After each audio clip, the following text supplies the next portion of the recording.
പ്രവാസി മലയാളിയിലേക്ക് സ്വാഗതം. മാരകായുധങ്ങളുമായി തെരുവിലേറ്റുമുട്ടിയ 8 കൗമാരക്കാരെ Dubai police arrest ചെയ്തു. അറ്റുപോയ ഒരു കൈപ്പത്തിയാണ് അടിപിടി നടന്ന സ്ഥലത്തു നിന്നും പോലീസിന് ലഭിച്ചത്.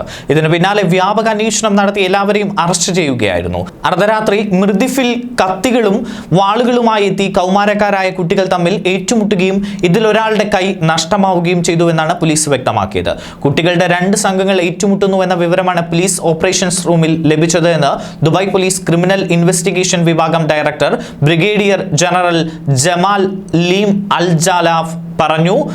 ആംബുലൻസ് അടക്കമുള്ള സന്നാഹങ്ങളുമായി പോലീസ് സംഘം സ്ഥലത്തേക്ക് കുതിച്ചെത്തി. എന്നാൽ പോലീസ് എത്തുന്നതിന് മുൻപ് ഇരു സംഘങ്ങളും സ്ഥലം വിട്ടിരുന്നു. ഇവിടെ നിന്ന് ഒരു കൈപ്പത്തി പോലീസിന് ലഭിക്കുകയായിരുന്നു.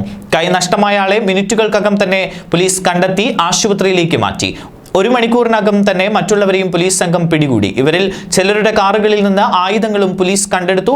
അതേസമയം മറ്റൊരു വാർത്ത കൂടി പുറത്തു വരുന്നുണ്ട്. വീഡിയോ ഗെയിമിൽ ജയിച്ചതിനെ തുടർന്ന് വിദ്യാർത്ഥിയെ ആക്രമിച്ച 2 അറബ് സഹോദരന്മാർക്കെതിരെ ദുബായ് കോടതിയിൽ വിചാരണ തുടങ്ങി. കത്തികൊണ്ടുള്ള ആക്രമണത്തിൽ വിദ്യാർത്ഥിയുടെ വലതുകണ്ണിന് സാരമായി വൈകല്യമുണ്ടായതായി പ്രോസിക്യൂഷൻ കോടതി അറിയിച്ചു. കഴിഞ്ഞ ജൂണിലാണ് കേസിനാസ്പദമായ സംഭവം ഉണ്ടായത്. സഹോദരന്മാരിൽ ഇളയ ആളെയാണ് ഓൺലൈൻ വീഡിയോ ഗെയിമിൽ ആക്രമണത്തിനിടെ വിദ്യാർത്ഥി തോൽപ്പിച്ചത്. തുടർന്ന് ഇരുവരും ഇതേ ചൊല്ലി ഓൺലൈൻ വഴി തർക്കമുണ്ടായി. ഗെയിമിൽ പരാജയപ്പെട്ട സഹോദരൻ മറ്റ് സഹോദരങ്ങളോട് ഇക്കാര്യം പറഞ്ഞു. സംഭവം ദിവസം സഹോദരൻ തന്നെ ബന്ധപ്പെട്ടുവെന്നും വഴക്ക് പറഞ്ഞു തീർക്കുന്നതിന് നേരിട്ട് കാണണമെന്ന് പറഞ്ഞതായി വിദ്യാർത്ഥി പബ്ലിക് പ്രോസിക്യൂഷന് അന്വേഷണത്തിൽ വെളിപ്പെടുത്തി. അൽ മിഷാർ പരിസരത്തെ സ്കൂളിന് സമീപം കാണാമെന്ന് വിദ്യാർത്ഥി സമ്മതിച്ചു. സഹോദരന്മാരെ കാണാൻ പുറപ്പെട്ടുവെങ്കിലും ഇവരുടെ ഫോൺ വിളികളിൽ സംശയം തോന്നിയ വിദ്യാർത്ഥി തിരികെ വീട്ടിലേക്ക് മടങ്ങാൻ ഒരുങ്ങി.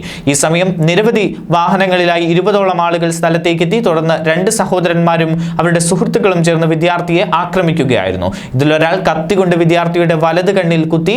എന്നാൽ നിലത്ത് വീഴും മുൻപ് സ്ഥലത്തെത്തിയ ചിലർ ആക്രമികളിൽ നിന്ന് വിദ്യാർത്ഥിയെ രക്ഷിച്ച് കാറിൽ കയറ്റി ആശുപത്രിയിൽ എത്തിക്കുകയായിരുന്നു.